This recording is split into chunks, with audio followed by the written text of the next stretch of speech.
विद्यार्थ्यांनो, आज आपण या व्हिडिओमध्ये वर्ग 7वा स्कॉलरशिप गणित यामधील चलन हा भाग पाहणार आहोत. चलन हा भाग आपल्याला समजून घेण्यासाठी हा व्हिडिओ पूर्ण पहा, जेणेकरून तुम्हाला संपूर्ण या पाठावरील आधारित कशा प्रकारचे प्रश्न येतात ते तुम्हाला समजून जाईल. तर चलन हे दोन प्रकारचे असते.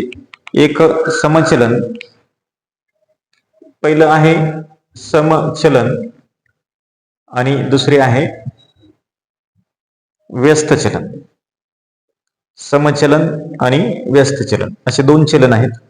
तर समचलन हे कसं राहतं की x हे y शी समचलनात आहे असं जर आपण दिलं तर याचं जे काही स्थिरांक असतो तो असतो k, म्हणजेच x बरोबर k y असं याचं समीकरण तयार होतं. आणि व्यस्त चलन मध्ये x 1/y बरोबर k असा आपल्याला स्थिरांक घ्यावा लागतो. आणि त्यानंतर मग याचं x गुणिले y बरोबर k हा त्याचं समीकरण मिळतं. म्हणजे आपल्याला हे पूर्ण पाठ शिकण्यासाठी या दोन गोष्टी आपल्याला लक्षात ठेवायच्या आहेत की समचलनाचं समीकरण x बरोबर ky असतं आणि व्यस्त चलनाचं समीकरण x गुणिले y मग बरोबर k असतं. मग इथं जर समजा आपल्याला mn आलेला असेल तर तुम्ही xy च्या ऐवजी mn घेऊ शकता, ab आलेला असेल तर ab घेऊ शकता. जे काही अक्षर असतील ते आपल्याला इथे घ्यायची असतात. आता हे झालं, यानंतर मग आपण यावरील सविस्तर काही प्रश्न पाहू आणि ते समजून घेऊ. आपण पहिला प्रश्न घेतलेला आहे की 18 मजुरांना एक काम करण्यास 15 दिवस लागतात, तर तेच काम 6 मजूर किती दिवसात पूर्ण करतील. आता आपल्याला इथे एक लक्षात ठेवायचं आहे की जर समजा आपण पहिला घटक वाढवला आणि सोबतच जर त्याचा दुसरा घटक वाढत असेल तर तिथं समचलन असते.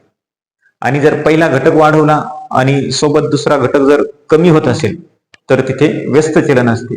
आता इथे आपल्याकडे पहा, 18 मजूर आहेत आणि कामाचे दिवस 15 आहेत. मग मजूर आपण 6 केले, म्हणजे मजूर आपण कमी केले तर आपल्याकडे दिवस काय होणार आहेत, वाढणार आहेत. म्हणजे इथे व्यस्त चलनाचं उदाहरण आहे. मग अशा गणितामध्ये आपल्याला जर सूत्र वापरायचे नसेल, काहीच नसेल, तर आपण डायरेक्ट काय करायचं, 18 गुणिले 15 म्हणजेच पहिल्या 18 मजूर 15 दिवस त्याचा गुणाकार करायचा आणि छेदामध्ये दुसऱ्या गणितामध्ये जे काही दिलेलं आपल्याला दुसऱ्यामध्ये काय दिलेले 6 मजूर छेदात घ्यायचे. मग सायंत्रिक किती झाले 18. आता उरले आपल्याकडे 15 गुणिले 3 म्हणजे 15 त्रिक 45. पर्याय नंबर 4 आपल्याला असं मिळालेलं आहे. एक असं आपल्याला काढता येईल किंवा मग आपल्याला आता काय करता येईल की हे 18 गुणिले 15 म्हणजे आपल्याकडे ए समचलनात बी व्यस्त चलनात असल्यामुळे सूत्र वापरून आपण करू शकतो, पण एवढा वेळ आपल्याला नसतो, म्हणून अशाच पद्धतीने आपल्याला ते सोडवायचं आहे. यानंतर आपला दुसरा प्रश्न आपण घेतलेला आहे की m हे व्यस्त चलनात आहे n सोबत आणि m ची किंमत आपल्याला 30 दिली, n ची 5 दिली, तर आपल्याला समीकरण लिहायचं आहे. मग इथे जर आपण पाहिलं तर m 1/n बरोबर आपण k घेतलं तर याचं समीकरण m गुणिले n बरोबर k असतं. m गुणिले n बरोबर k म्हणजेच आपल्याकडे काय करावं लागेल की 150 आणि ते हे m ची किंमत आपल्याला किती दिलेली 30 गुणिले हे 6 150 आलं. 30 गुणिले 6 बरोबर k आणि k बरोबर 150. 3 6 3 5 15 150 आलेला आहे. म्हणजेच आपल्याला mn बरोबर किती घेता येईल 150 घेता येईल.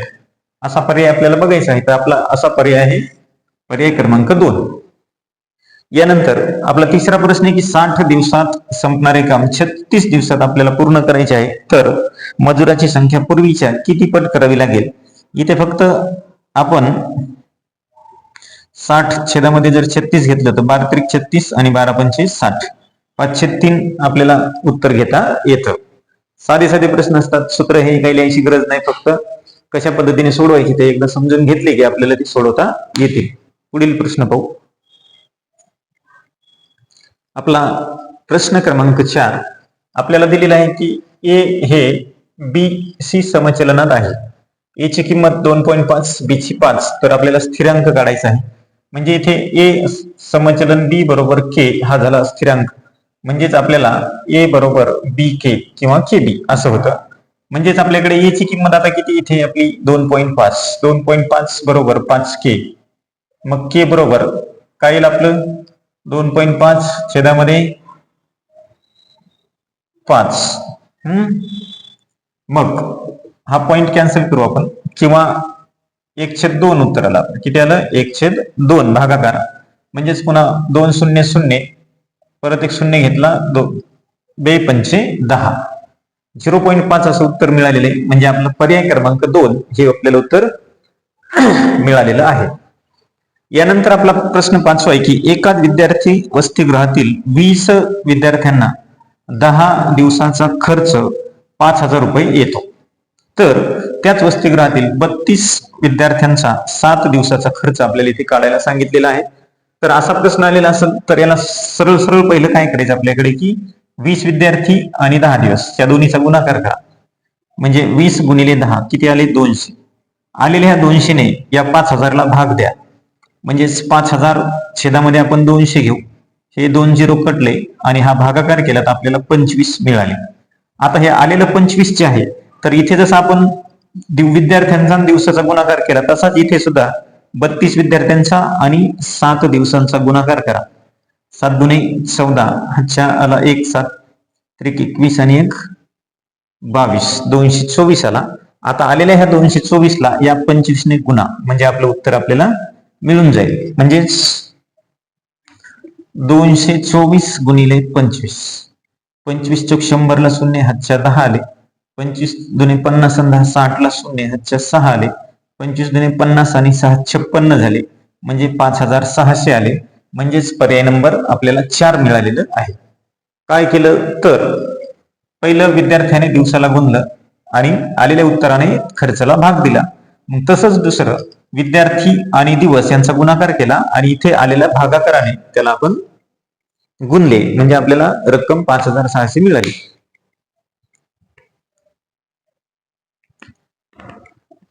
आपल्याला प्रश्न क्रमांक 6, 20 कामगार रोज 6 तास काम करून 35 वस्तू तयार करतात.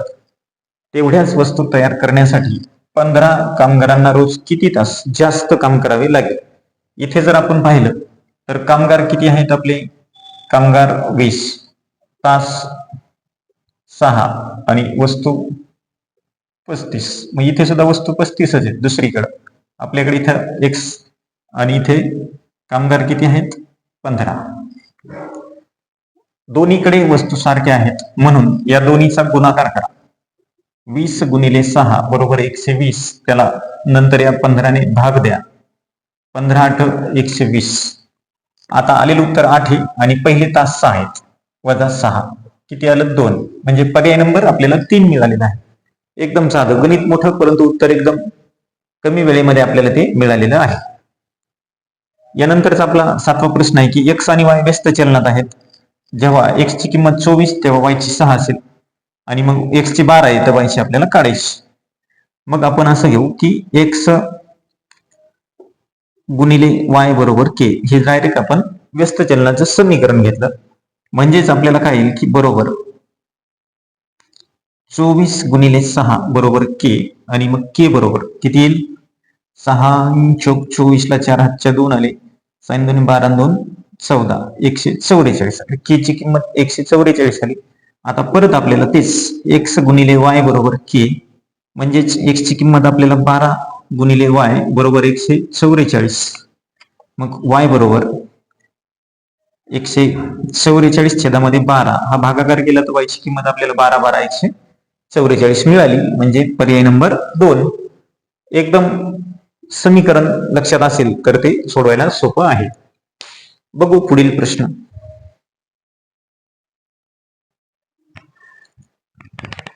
आपला प्रश्न क्रमांक 8 आहे की 9 किलो हापूस आंब्याची किंमत 1440 रुपये आहे. तर 2.5 किलो 2.5 केजी किलोची किंमत आपल्याला काढायची आहे. इथे आपल्याला सरळ सरळ या 9 ने 1440 ला भाग द्यायचा आहे.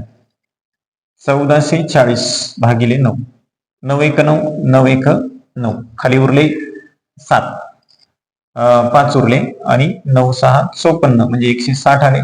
आलेल्या 160 ला आता तुम्हाला 2.5 ने गुणायचे.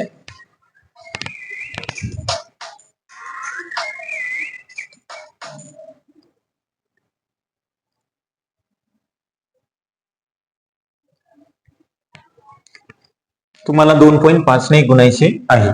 म्हणजे आपण इथे आता 2500 25 6 150 ला 0 हातचे आले 15, 25 आणि 15 40.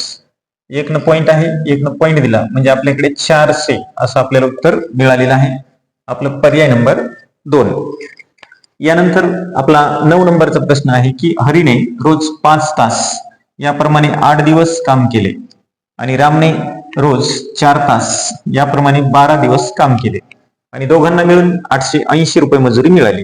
आता अगोदर आपल्याला काय करायचे की हरीसाठी आपण काय करू की 5 गुणिले 8 करायचे, 40 झाले. त्यानंतर रामसाठी काय करायचे, 4 गुणिले 12 करायचे, 12 गुणिले 4 12 चोक 48.